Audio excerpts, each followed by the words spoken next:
Hello! It is time, once again, to answer some questions. I apologize in advance for my voice in this questions and answers video. It's probably going to be very clear that I have been resting it since I recorded the finale. It might be a little crunchy around the edges, but here we are. We're going to answer some questions. Big thanks to everyone who submitted them, and let's get into it. Oh my god, I just did the YouTube thing. Whoops. Anyway. Will Sofie ever get adopted by one of our main characters? Yes, finally! I technically answered this one in the finale, but figured a follow-up was warranted given that you first asked me this like 2 years ago, and I was highly non-committal at the time. Various people have asked, was that a Mythbusters reference? Referring to, I believe, both Cactus saying, "The only difference between madness and metaphysics is writing it down," and Sira's, "Am I missing an eyebrow?" The answer is yes. I grew up watching Mythbusters, actually. One of the things that's always stuck with me about that show, but what I didn't realize until much later, is that whenever they were wrong about something or an experiment didn't work out, they got excited to be wrong, because it's still data. And usually that meant they could then go on to make the myths happen anyway for fun and for science. That's an approach I try to take with my Skyrim stories, actually. Because the game tends to be a little glitchy. Going into every episode with an attitude of we'll see if it works, and if it doesn't we'll find something else that might, has been, I think that and my capacity to yes and some of the nonsense that the game throws at me is what's kept me doing this for so long. Oh, how did you do that? I bet that was the edit from hell. Referring to Cactus's mass recall spell in the long intro for episode 122. Well, it wasn't the edit from hell, but it took some serious doing to actually set up in regards to character blocking and whatnot. That's putting the actors where they're supposed to be on screen or on stage. The actual spell is something I slapped together in the creation kit, which is basically just everyone's summon scripts all in the same magic effect. Except Cactus, because he's the one casting the spell.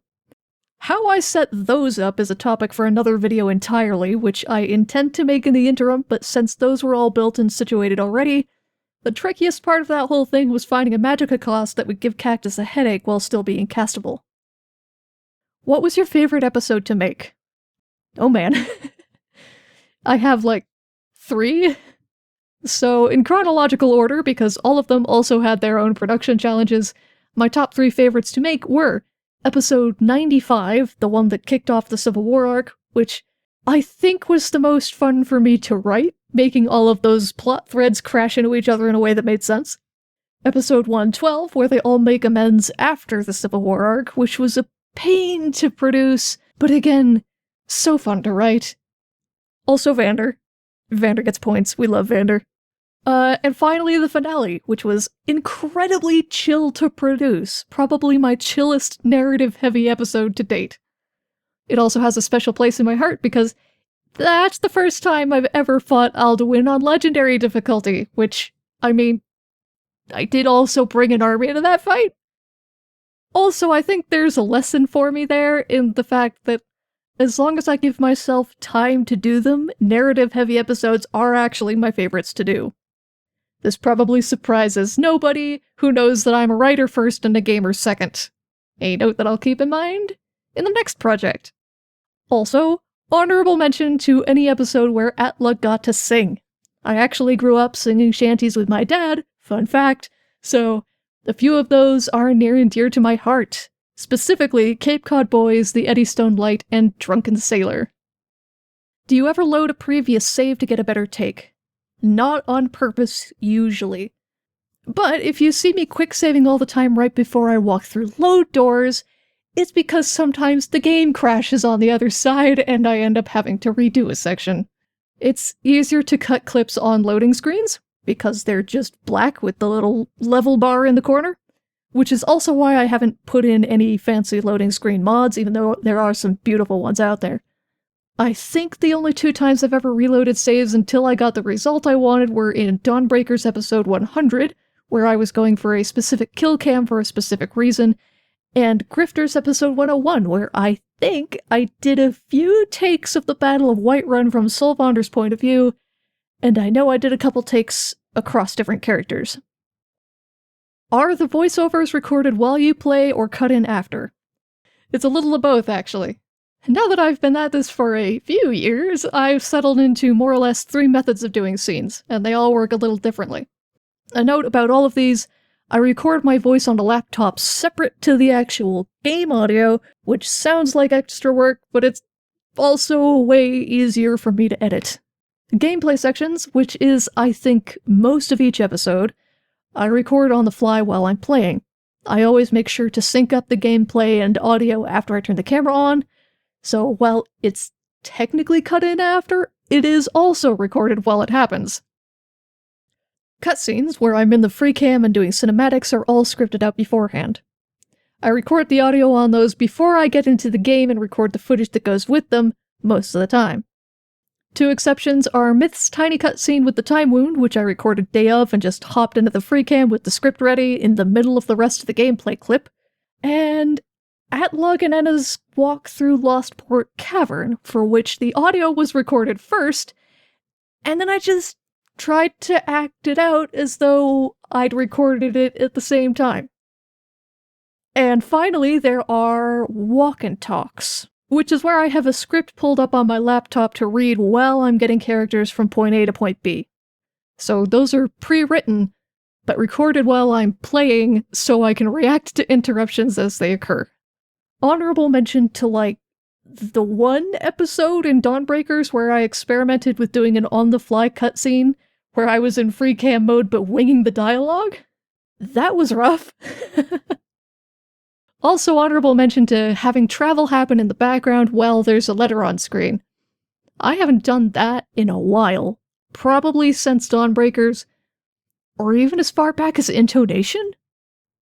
But I may be bringing it back as a concept in the next series. I already know at least one of the new cast keeps a journal. For those, what I would do is just record a bunch of travel without speaking, and then record the audio for the letter to get cut in later. And speaking of the next series, will the game get rebuilt? Yes, it will.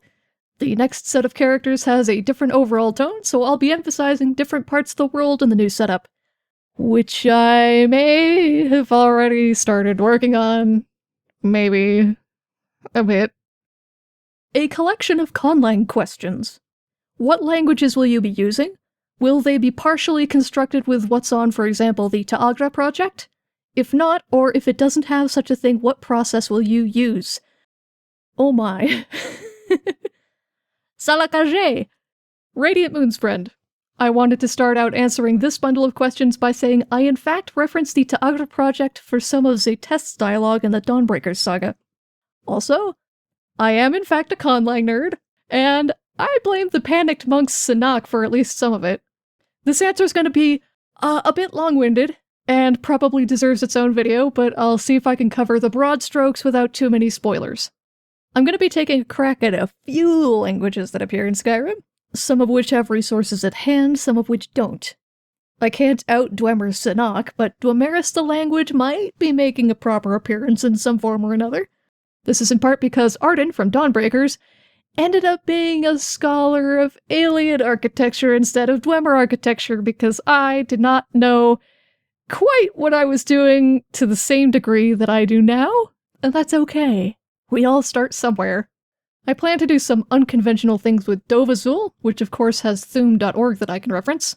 For most of the Marish or Elven languages, I tend to heavily reference Hrafnir II's Languages post, which used to be on the Imperial Library, but can now, to my knowledge, only be found via the Wayback Machine and a backup PDF posted by user Ithelia on the UESP, so I'll slap a link to that in the description of this video.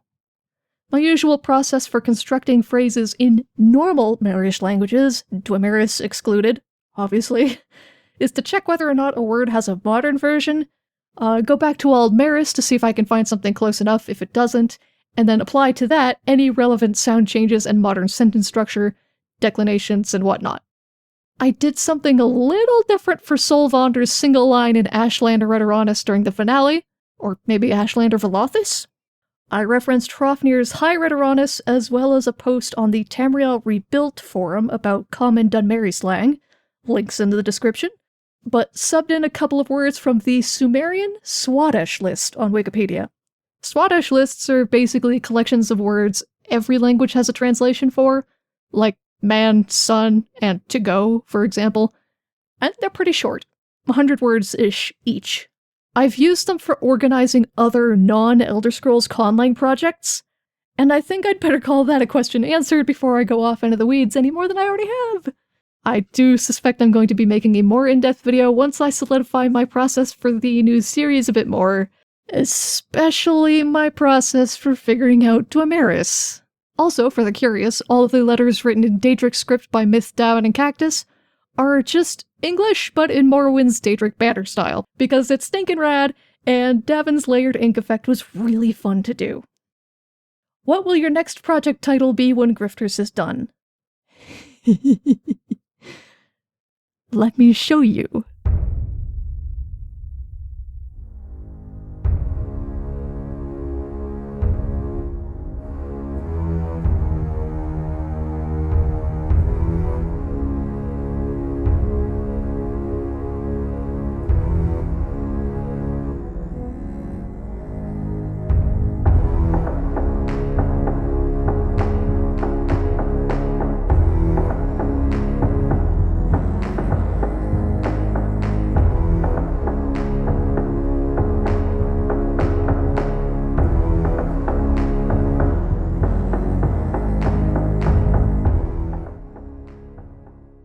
Thank you all so much for watching. I hope that little teasery little tidbit was entertaining. And I hope to be making more in-depth videos about how the things work that I do behind the scenes, between now and when Ancients actually starts launching in trailer form. Many thanks to the patrons, as usual. I have been your Daedric Prince of Cool Rocks, and I have languages to figure out. Wish me luck!